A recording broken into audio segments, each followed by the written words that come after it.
கூறுகின்றேன். நான் எடுத்துள்ள தலைப்பு காமராசர். தமிழக வரலாற்றின் பொன் எழுத்துக்களால் பொறிக்கப்பட வேண்டிய பொறிக்கப்பட்ட அரசியலில் பெயர் போன ஒரு படிக்காத மேதை என்ற நம் கல்வி தந்தை காமராசர் அவர்கள்தான். கல் தோன்ற மண் தோன்ற காலத்தே முன்தோன்றி மூத்துக்குடி நாம் நமக்கு ஒரு முன்னோடி, சிறந்த முன்னோடி இன்றைய அளவும் நம் ஐயா காமராசர் அவர்கள்தான். இவர் 1903 ஜூலை திங்கள் 15 குமாரசாமி நாடார் சிவகாமி அம்மையார் தம்பதிகளுக்கு பிறந்தார். இவர் இந்தியாவின் முன்னாள் தலைவர், காங்கிரஸ் தலைவர் என பல முகங்கள் உண்டு. 1960களில் இந்திய அரசியலில் கிங் மேக்கர் என அழைக்கப்பட்ட காமராசர் பெருந்தலைவராகவும் போற்றப்படுகிறார்.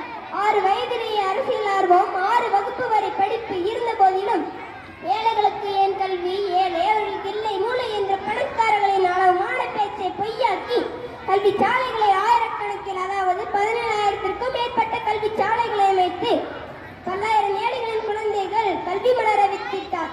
ஆங்கிலேய ஆட்சி காலத்தில் 7% இருந்த படிப்போரின் எண்ணிக்கை காமராஜர் ஆட்சியினால் 37% உயர்ந்தது. பள்ளி வரும் குழந்தைகள் பசிப்பிணையால் வாடி வதங்கிடக் கூடாது என மதிய உணவு திட்டத்தையும் கொண்டு வந்தார். நம் கல்வி தந்தை விவேகம் வேகம் கொண்ட பலருக்கும் உணவு என்னும் உயிர் கொடுக்கும் விவசாயிகளின் மனக்குளிர மழை திறந்து தேன் சிந்தும் மழை நீரை தேக்கிய அணைகளை கட்டிய பெருமை உடையவர். நம் விவசாயத்திற்கு பசுமை வேந்த நம் காமராசர். மேட்டுக்கல்வாய் திட்டம், பவானி திட்டம், காவிரி டெல்டா வடிகால் அபிவிருத்தி திட்டம், மணிமுத்தாறு, அமராவதி, ஆபரணமான போன்ற பல திட்டங்களை ஏற்படுத்தியது இவரை.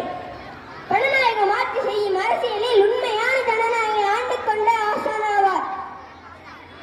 வாழும் போது படை சுட வாழ்வதல்ல வாழ்வும், வாழ்வு என்னும் சூரியன் இமையும் தேங்கும் காலமும் உன்னை சுற்றி இருக்கும் கூட்டமேடி வாழ்ந்த தூய வாழ்வின் சாட்சி.